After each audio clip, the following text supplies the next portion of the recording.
I've always hated motels.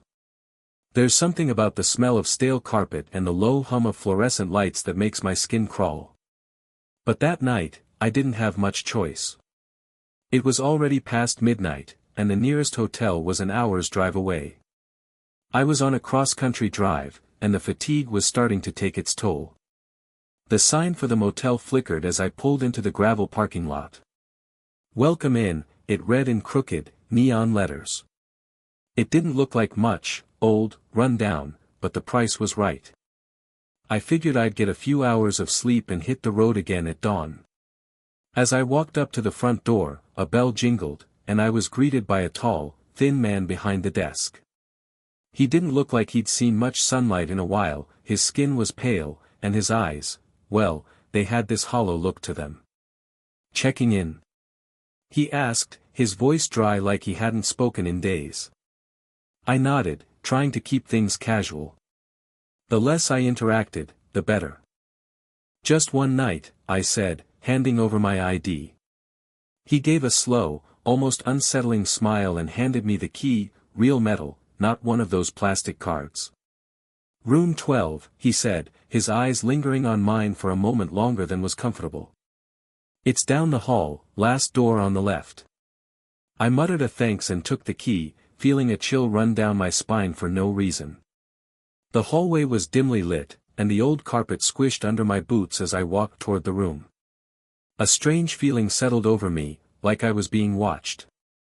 I shook it off. It was probably just the isolation. When I reached the door to room 12, I noticed something odd. There were fresh scratches on the doorframe, like someone had tried to pry it open. I paused for a moment, considering the possibility that this place might be sketchier than I thought. But I was tired, so I pushed the thought aside and slid the key into the lock. The room was, exactly what you'd expect. A small bed with a lumpy mattress, a cheap TV, and an old-fashioned bathroom that looked like it hadn't been cleaned in years. The air smelled musty, and the thin curtains barely blocked out the streetlight outside. I sat down on the bed, letting the exhaustion take over. But as I lay there, trying to get comfortable, something strange happened. The TV flickered on by itself, showing nothing but static. The sound was loud, jarring, and I felt a twinge of unease. I reached for the remote, but it was gone. That's when I heard it. A faint, scraping sound from the corner of the room. It was soft at first, like nails on wood, but it grew louder with every passing second. I froze. It wasn't the pipes or the wind. No, this was something deliberate. I turned my head toward the corner where the sound was coming from, but all I saw was the old wardrobe, its door slightly ajar. My heart started racing. I couldn't ignore it. I had to check. I stood there for a moment, staring at the wardrobe. The scraping sound had stopped, but the silence that followed felt even more suffocating. My mind raced, trying to come up with an explanation. Could it be a rodent? Maybe something stuck behind the furniture. But the longer I stood there, the more the air in the room felt wrong. It wasn't just the stale smell or the dim lighting, it was heavier now, thick with tension. I took a few cautious steps forward, my breath shallow, and reached for the wardrobe door. As soon as I touched the handle, the scraping started again. This time, it was faster, more frantic, like something, or someone, was trying to get out. I yanked the door open, and for a split second, I thought I saw movement in the dark space behind the clothes. My heart skipped. But there was nothing. The wardrobe was empty. Relieved, I took a deep breath. Maybe I was just imagining things. But then, just as I was about to close the door, I saw something. A small scrap of paper, wedged in the corner of the bottom shelf. I reached for it, unfolding it slowly, almost afraid of what I might find. The message was simple, scrawled in hurried handwriting, "Get out. They're watching." My stomach twisted. I glanced around the room, my pulse racing. Who had left this note? And why did it feel like I wasn't alone? I wanted to leave, but I couldn't bring myself to. I was too curious, too unsettled. I needed to know what was going on. Maybe it was just a prank. Or maybe I had stumbled into something far worse. I shoved the note into my pocket, the hairs on the back of my neck standing up as I scanned the room. It felt colder now, like the temperature had dropped several degrees in an instant. I couldn't shake the feeling that I wasn't welcome here. There was no more scraping from the closet, but the atmosphere had shifted. Something was definitely wrong. I couldn't stay in that room any longer. The tension was unbearable. The weight of it was pressing on me, making it hard to breathe, like the walls themselves were closing in. I needed air. I needed to get out. I grabbed my jacket and stepped into the hallway, the fluorescent lights above flickering in a way that felt unnatural. The entire corridor felt too quiet. Too still. The air was thick with something unspoken, like the building itself was holding its breath. I glanced at the door to room 12, now feeling like the last place I ever wanted to be. I turned away, intent on finding the motel manager, whoever he was, and asking for answers. Maybe I could get my money back and leave. But before I could even take a full step, I heard something. Footsteps. Slow, deliberate steps coming from the far end of the hall. They weren't the hurried shuffle of someone rushing to their room. No, these were measured, like someone was taking their time. But there was no one in sight. I froze, my heart pounding. The footsteps kept coming. Closer. Closer. I didn't dare turn around. I couldn't.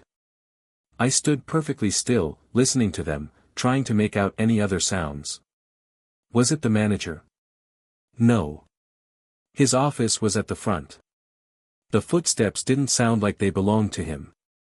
Then I heard a whisper. Just a faint rustling in the air, as if someone had been standing just behind me the whole time, breathing down my neck. I snapped around, my pulse in my throat, but the hallway was empty. Nothing. I could feel the back of my neck prickling with a cold sweat. Whoever, or whatever, was out there was toying with me. I had to get out of that place. I moved down the hall, walking quickly toward the stairwell, but the footsteps started again. This time, they were right behind me. My body went cold. I started running. I could hear them following me, keeping pace as I rushed toward the exit. But when I reached the door, it wouldn't open. The handle wouldn't budge. I pulled harder, panic rising in my chest, my breathing shallow and erratic. I turned around, my heart nearly stopping. A figure stood at the far end of the hall. A man, tall and gaunt, his face obscured by shadows. His eyes glowed faintly, like two pinpricks of light in the dark. He wasn't moving, just standing there, watching me. I couldn't breathe. I couldn't move. I didn't know how long I stood there, locked in that moment, frozen in place. The figure didn't move an inch. His eyes, those glowing eyes, never left me. It felt like time itself had stopped, and the only thing that existed in the world was him, standing at the end of the hallway. I should have screamed. I should have done something, but all I could do was stand there, staring back at him. My mind was racing, trying to make sense of what I was seeing. Was this a dream? Was I hallucinating? But no, everything felt too real. The chill in the air, the tension, the feeling of being hunted. I could feel it in my bones. The man didn't blink. He didn't move a muscle. His posture was unnaturally still, like he wasn't even breathing. It was like he was waiting for something, waiting for me to make a move. I had to get away. I had to get out. But as I took a step backward, something in the air changed. The temperature dropped even further. It was as if the very essence of the building had turned against me, closing me in. I reached for the door handle again, pulling with all my strength. It still wouldn't budge. Panic surged through me, flooding my veins with adrenaline. I whipped my head back toward the figure, hoping he was gone, hoping I had imagined him. But no. He was closer now. Only a few feet away. His eyes were burning through me, and I could hear his slow, measured breathing. I was trapped. My mind screamed for me to run, but my legs wouldn't move. I was stuck in place, unable to break free of the fear that had paralyzed me.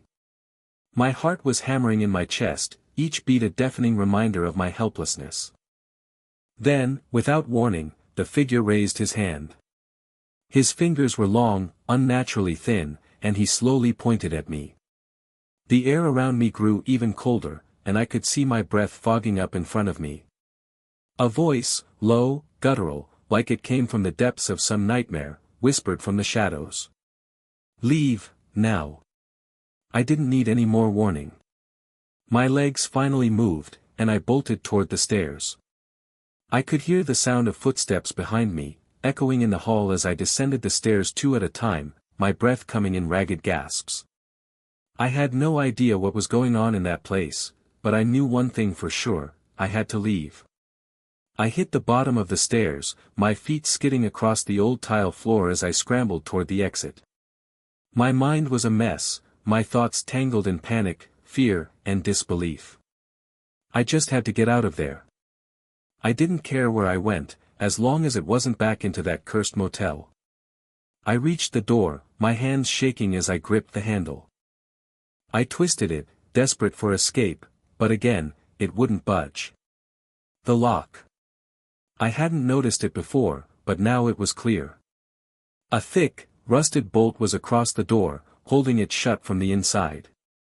I stepped back, my breath ragged, trying to think. How could this be happening? This wasn't some horror movie, it was real. I was trapped in a place that felt like it was alive, a place that was hunting me.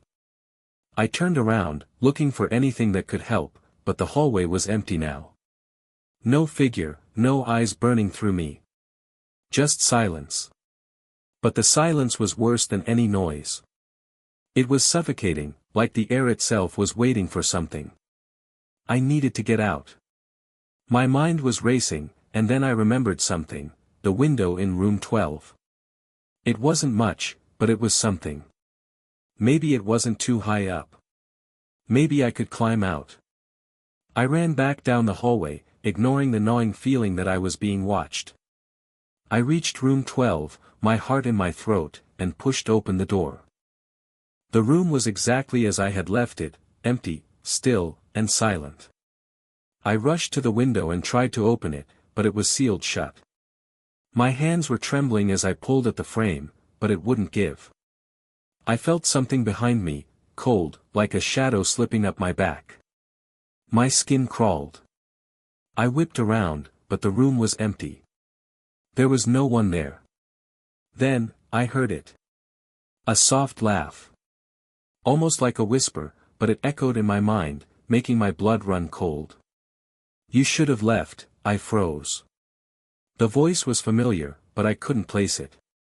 It was the same voice I had heard in the hallway, the one that had whispered "leave, now." But this time, it sounded closer, like it was right behind me. I turned slowly, and there he was. The man. Standing in the doorway, his eyes glowing with that same unnatural light. He stepped forward, his lips curling into a sickening smile. "You're not going anywhere," he said. I didn't wait to hear anything else. I didn't stop to think. I just ran. Through the room, toward the back door, praying it wasn't locked. I yanked it open. The cold air hit me like a slap in the face, and I stepped out into the night. The gravel crunched beneath my feet as I ran, my chest heaving with every breath. I didn't look back. I didn't dare. But as I ran, I could hear it. The sound of footsteps following me, growing louder with each passing second. Closer and closer. The night air bit at my skin, but it was nothing compared to the burning fear that gripped me. My lungs screamed for air as I ran, each step carrying me further from the motel. I didn't look back. I didn't dare. But the footsteps, they were still there, just behind me, matching my pace as if the figure knew exactly where I was going. My heart hammered in my chest, and I was sure I was about to collapse from the exhaustion, but I couldn't stop. I couldn't give in. The gravel crunched beneath my boots, the sound like a countdown ticking away to something terrible. With each step, the footsteps behind me grew louder, closer. They were so near now that I could almost feel the presence of the man just a few inches away from me, like his cold breath was on the back of my neck. I glanced over my shoulder once, just to make sure I wasn't imagining it. But there he was, standing at the edge of the motel lot, watching me. His glowing eyes burned through the darkness, and his smile was wide, unnerving. He didn't chase me, he didn't need to. He knew I couldn't outrun him. I turned my head back toward the road, my legs starting to feel like lead. The motel was a distant memory now, but it felt like the nightmare had followed me out into the open air. I had no idea where I was running, no idea where I could go to escape this. My mind raced, thinking of any possible way out. I spotted a road sign up ahead, something about a gas station just a few miles down. It wasn't much, but it was better than nothing. Maybe I could get there, find someone, call for help. Anything. I pushed myself harder, the sound of the footsteps still echoing behind me. But as I got closer to the road sign, a sudden gust of wind slammed into me, pushing me off balance. I stumbled, my feet slipping on the uneven ground, and for a moment, I thought I was going to fall. When I caught myself, I glanced back, and that's when I saw it. The man wasn't at the motel anymore. He wasn't standing at the edge of the lot, watching me from the shadows. No. He was standing in front of me, in the middle of the road. My breath caught in my throat. There was no escape. He stepped forward, his slow, deliberate movement sending a wave of dread crashing over me. Each step he took felt like a hammer driving the final nail into my coffin. "You can't run forever," he whispered, his voice cold and distant. "You'll never escape." I couldn't breathe. My body was frozen in terror, but my mind screamed for me to move, to do something, anything. I turned to run in the other direction, but before I could take another step, the ground beneath me seemed to shift. The air grew colder. The road stretched on endlessly, as if the world itself was changing, bending, trapping me in an inescapable nightmare. The footsteps continued to echo behind me, always there, always getting closer. And that's when I realized, I wasn't running away anymore. I was running toward something. I kept running, my mind spinning. I knew something was wrong. The road was stretching longer and longer, twisting and turning in unnatural ways. It felt like I was caught in a loop, like I was running towards something, but no matter how fast I moved, I couldn't get any closer to it. The motel, the man, the footsteps, everything felt so real, but now the world itself felt unreal, like I had stepped into a nightmare that wouldn't end. My legs were on fire, my body screaming for rest, but I couldn't stop. I couldn't afford to. Behind me, the footsteps followed. But they weren't just footsteps anymore, they were growing louder, distorted, like they were coming from all around me. I could hear them in the trees, in the wind, in the very ground beneath my feet. My breaths were shallow, panic rising in my chest as I tried to make sense of what was happening. Where was the gas station? Where was the way out? I turned around again, desperate to see if I could spot anything familiar, anything that could tell me I wasn't trapped in some endless loop. But when I looked back, I saw nothing. Just the same dark road, the same barren landscape stretching infinitely. And then I heard it again. The whisper. That voice. "You can't escape." I turned, and the figure was there again, just ahead of me, standing in the middle of the road like he had been waiting. He was smiling, that same haunting grin on his face, his glowing eyes burning into me. His voice was low, almost amused. "You really think you can outrun me? You're mine now." The air grew even colder. The wind picked up, howling, and I felt a shiver run through me like icy fingers digging into my skin. The road was closing in, shrinking, narrowing, as if the world itself was pushing me toward him. I tried to back away, but there was nowhere to go. The road had become a narrow path, the trees and shadows pressing in on either side. It felt like the whole forest was alive, closing in around me, suffocating me. The man didn't move. He stood there, his eyes fixed on mine, watching me with an intensity that made my blood run cold. It was like he was savoring this moment, enjoying every second of my fear. "You can't leave," he whispered again, his voice like a death sentence. "You were never meant to." I reached into my pocket, my fingers brushing the crumpled note I had found in the motel room. "Get out. They're watching." The words echoed in my mind, but I didn't understand. What did they mean? I was about to speak, maybe to beg, maybe to shout, when I felt something shift beneath my feet. The road seemed to crack open, and I stumbled, my heart pounding in my chest. Before I could even react, the ground beneath me gave way, and I fell into the darkness. I fell for what felt like an eternity, the world spinning around me as I descended deeper into the void.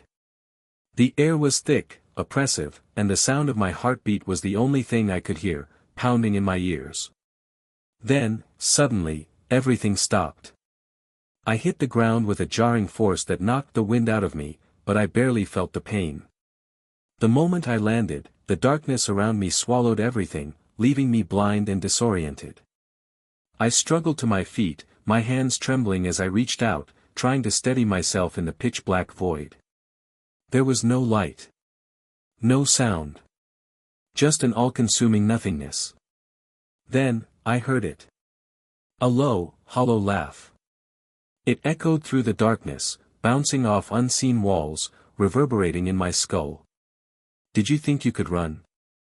The voice came from all around me, familiar and chilling, like it had been waiting for me in this place all along. I tried to speak, to demand answers, but my voice felt weak, as if it was swallowed by the void the moment it left my lips. "Welcome to my world,"